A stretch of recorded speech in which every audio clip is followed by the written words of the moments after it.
let's say a logic model, um, or a theory of change. Um, let's say these are plans. Um, Now, the first part of a plan is to make a plan, and then act, and then assess, and then modify. Now, if you acted, then you see what effect your actions have had. If they haven't had, you assess to see what consequences your actions have had. If they haven't had the desired consequences, then you have to make some kind of a modification, and the modification will change some part of the plan, sometimes the whole plan. But here's the thing. You don't have to wait always to go through the whole process of planning and acting and assessing to get to the point of modification. There's something called a pivot. A pivot is like a major change of direction, and it doesn't necessarily mean to abandon some kind of ultimate goal. It just means to change the approach. So I'm going to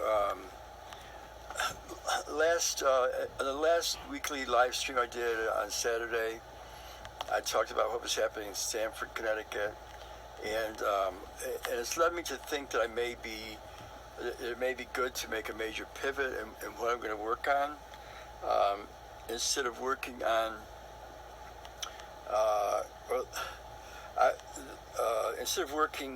in Norwalk. Maybe I'll work in Stamford. Instead of planning the they're going to build a retail mall in Norwalk. Instead of planning an alternative use for that space, which very well might fail,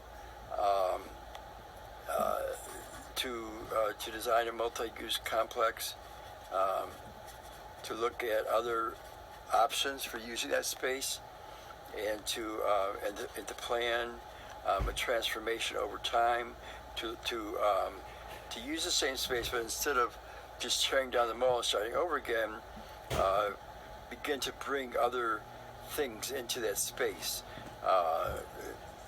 Tourism, social services, any number of things that can be brought into that space, educational help,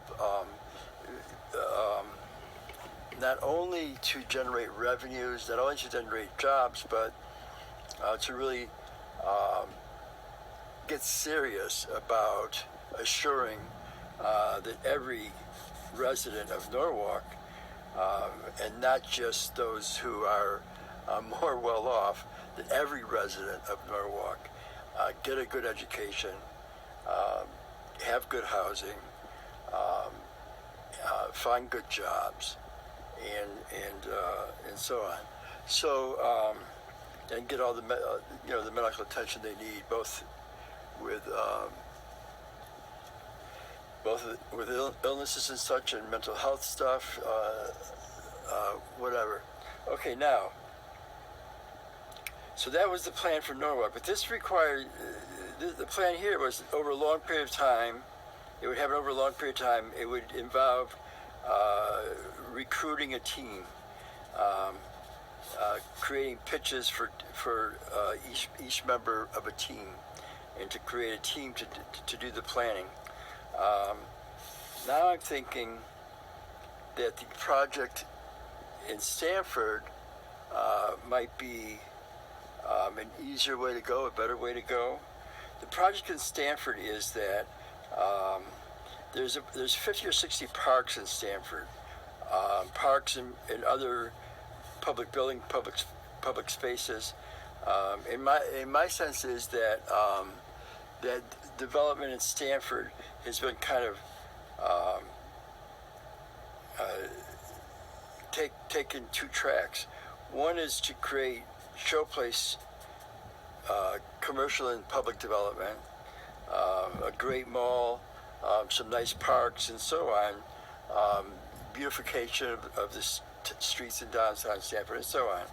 Okay, and then, but then a lot of the parks and other public spaces, and also public infrastructure facilities, like their sewage system is really shot, and they're not putting enough funds into repairing the sewage system.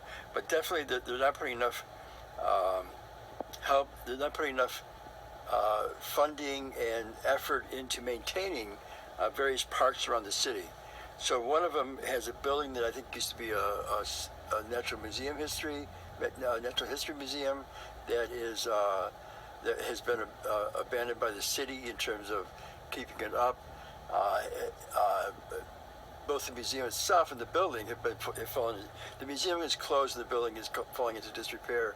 And the city now is planning to do something with the space, do something with the building. It might involve doing something with the park. But the point I'm trying to make is that parks all over in public buildings, public spaces all over Stamford, not all over, not in the beautified part, but in the neglected part, are falling into disrepair, and something has to be done. And the official line is that they want to find partners to share the costs.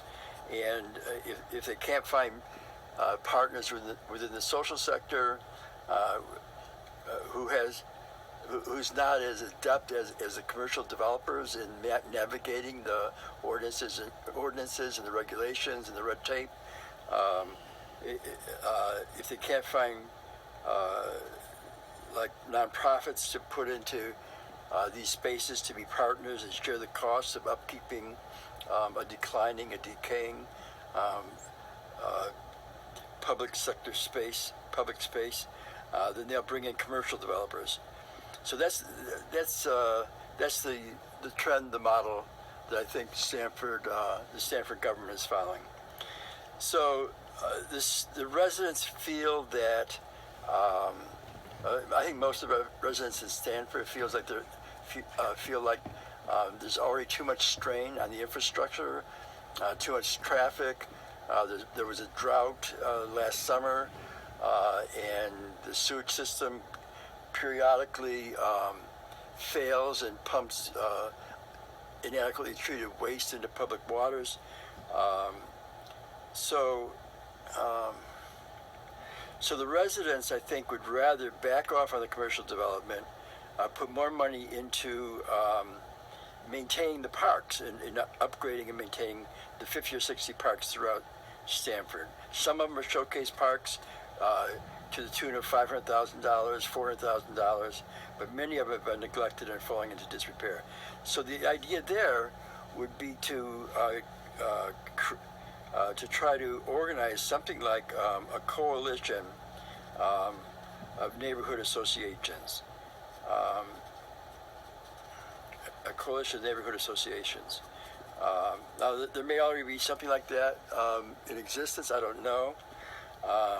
But one of the reasons of pivoting from this project to this project, one of the reasons for me to make that pivot is because I don't have to start from scratch here and compile a team, because there are already neighborhood associations, and there are already a number of people I know who are interested in this issue of development in Stamford.